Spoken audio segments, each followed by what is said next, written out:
नमो बुद्धाय। अक्सर हम सबके मन में ना कोई बोझ रहता ही है। पुरानी बातें, बीती हुई यादें या शायद कुछ पुरानी गलतियां। तो चलिए आज एक कहानी से समझते हैं कि इस बोझ का असली वजन आखिर है क्या और इससे आज़ादी कैसे मिल सकती है। कभी ऐसा महसूस हुआ है कि कोई पुरानी बात दिल में एक पत्थर की तरह बस पड़ी हुई है, जिसे भूलना तो चाहते हैं लेकिन वो पीछा ही नहीं छोड़ती, बार बार सामने आके तकलीफ देती है। बिल्कुल एक पत्थर जैसा जो सीने पर रखा हो और सांस लेना भी भारी कर दे। तो सवाल ये है कि इस दर्द की असली वजह क्या है। बुद्ध की शिक्षाओं में इसका बड़ा सीधा सा जवाब है। असली दुख उस घटना से नहीं होता, बल्कि हमारा उसे पकड़कर रखने से होता है।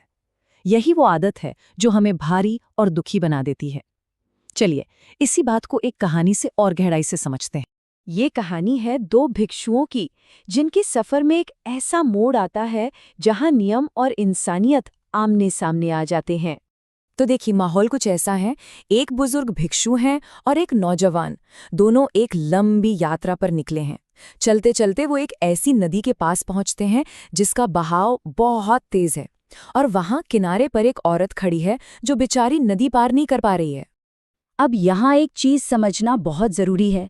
बौद्ध भिक्षुओं के लिए नियम काफी सख्त होते हैं, और उन्हीं में से एक खास नियम ये है कि वो किसी भी स्त्री को, मतलब किसी औरत को छू नहीं सकते। ये उनके संयम का एक हिस्सा है। तो उस औरत को देखते ही जो नौजवान भिक्षु था, उसे फौरन नियम याद आ जाते हैं। वो अपनी नजरें झुकाता है और आगे बढ़ जाता है।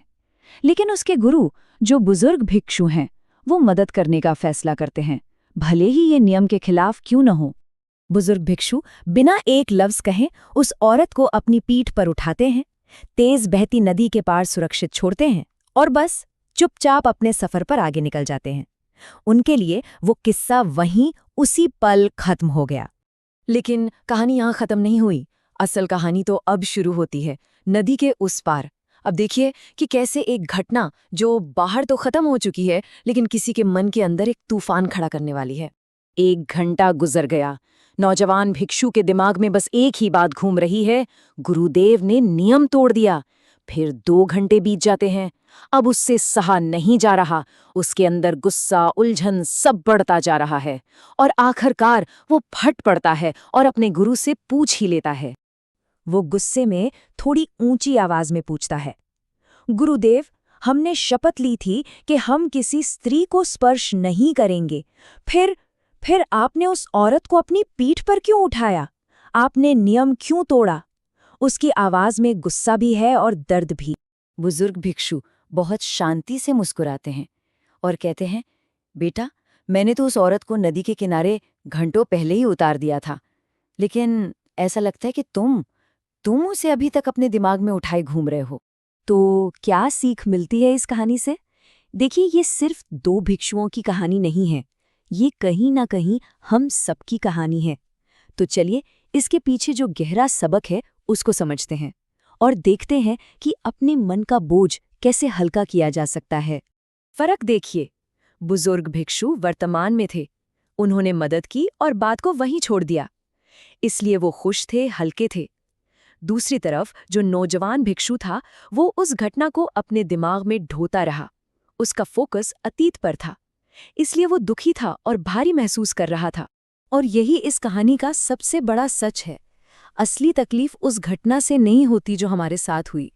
तकलीफ इस बात से होती है कि हम उसे जाने नहीं देते, हम उसे छोड़ते नहीं हैं, उसे अपने मन में जिंदा रखते हैं। और ये बोझ कई तरह के हो सकते हैं ना। किसी की कही हुई कोई बुरी बात, किसी से नफरत का बोझ, किसी पुरानी गलती का पछतावा, या शायद कोई अधूरा रिश्ता। हम सब अपने मन में ऐसी न जाने कितनी ही औरतों को नदी पार कराने के बाद भी उठाए घूम रहे हैं। तो आज एक मौका है खुद से ये सवाल करने का, अपने अंदर झांकने का। आखिर ऐसी कौन सी चीज है जिसे हम अपने दिमाग में ढोए जा रहे हैं? वो कौन सी बात है जिसे हमने अब तक नहीं छोड़ा है? इसका एक ही रास्ता है, माफ कर देना।